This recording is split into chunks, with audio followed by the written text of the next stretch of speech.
actuellement, une fois de plus, nous allons pénétrer dans les sphères de la connaissance interdite. Ici, nous allons parler de la pyramide. En gros, le grand vaisseau en forme de pyramide. Vous savez qu'actuellement, il y a beaucoup de personnes qui sont intriguées par rapport aux constructions des pyramides et beaucoup ne savent pas comment les pyramides ont été construites. Et quand on voit par rapport dans le blog, ainsi de suite, même certaines émissions, ils vont essayer de vous expliquer que les pyramides, ce n'étaient pas les Noirs qui ont bâti les pyramides, c'était une autre civilisation extraterrestre. Donc, en gros, que sont les extraterrestres aussi dans d'autres dires veulent que les extraterrestres sont venus dans l'ancienne Égypte. Ils ont aidé les hommes noirs à bâtir des pyramides. Donc, il y a beaucoup de confusion qui tourne autour de la pyramide. Et certains ne savent pas, veulent savoir c'est quoi réellement, véritablement la pyramide. La pyramide signifie quoi présentement? Donc, ici, nous allons entrer dans les sphères de la connaissance interdite, comme je dis au début. Nous allons vous révéler le mystère caché de la pyramide. C'est quoi réellement une pyramide et comment nommer la pyramide dans la langue originelle. Pour ça, on va aller dans Doumbissé, chapitre 1, versets 121 à 135. Donc, Doumbissé, c'est qui? C'est celui qu'on appelle Enoch dans les canons. En gros, Enoch, pas Enoch, le fils de Caïn, donc Ponguissé, mais l'autre Enoch qui était transporté, qui était enlevé du visible, donc celui qui n'a point connu la mort physique. Donc, Enoch qui veut dire baptisé, bon, initié en même temps baptisé. Donc, quand il sort, à un moment donné, il va sortir de son corps pour voir la dimension hautement spirituelle, c'est-à-dire dans les hautes fréquences. Et là-bas, il va être guidé par deux puissantes entités qui vont lui montrer l'initié par rapport à tout ce qui se produit dans le plan spirituel, dans plusieurs réalités. Et parmi ces réalités, là, il va voir la vision de ce qui va arriver dans un temps futur de l'un de ses petits-fils, connu sous le nom de Wumsé. Donc ici va Wumsé, dans ce qu'on appelle Noé dans les Bibles classiques, ou bien Noah, avait construit aussi une grande pyramide en forme de vaisseau. On va vérifier, on va voir cela. Parce que quand vous lisez dans les Bibles classiques, on vous dit que Noé a construit un bateau, a construit un navire, a construit une barre, bon, dans d'autres versions, quelque chose de grandiose. Il a mis les animaux de chaque espèce, mâle et femelle, ainsi de suite.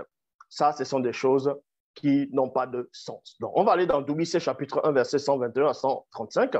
Wumsé, c'est-à-dire Noé, l'un de mes arrière-petits-fils, avait une connaissance et une science incomparables, point virgule, excepté celle des autres initiés. Donc, on vous apprend ici que Noé, ce qu'on appelle Noé dans les Bibles classiques, dont son vrai nom c'est Wumsé, avait à son époque du visible, avait une très grande connaissance qui surpassait la connaissance de tous ceux qui vivaient à son époque, excepté les autres initiés qui s'y trouvaient. Parce qu'il n'était pas, Noé n'était pas le seul initié à son époque.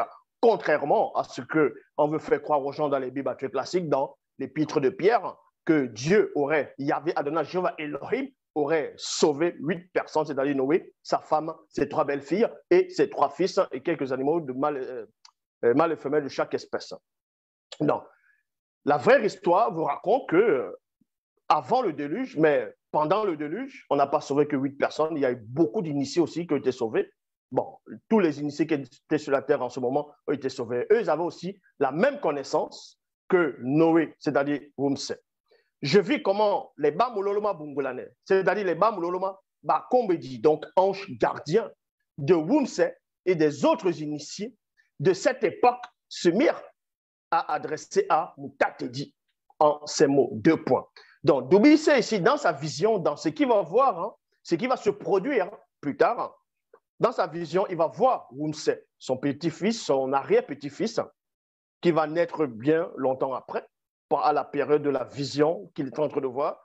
Wumsé n'était pas encore né par rapport au temps de Doumbissé. Et là, il va voir son arrière-petit-fils qui va naître dans un futur proche ou bien dans un futur éloigné. Et là-dedans, c'est à l'époque où le déluge, dont le grand cataclysme devait s'abattre sur la terre. Donc, on devait à tout prix sauver tous ceux qui marchaient selon le Verbe, ou bien aussi, on devait aussi sauver d'autres qui n'étaient pas concernés à la loi de l'extinction par rapport à une faute précise. C'est pour ça que Doubissé dit ici qu'il a vu ce qu'on appelle les anges gardiens de Wumse et des autres initiés par rapport à cette époque qui s'adressaient à Mutatedi. Mutatedi est celui qui guide et qui intronise les initiés. Et ils ont pris l'histoire de Mutatedi, l'ont introduit dans les canons, dans les Bibles classiques. Ils lui ont donné le nom de l'ange de l'Éternel, le messager de Yahvé, de Jéhovah Elohim, ainsi de suite. Mais Mutatedi est supérieur au Dieu d'Israël.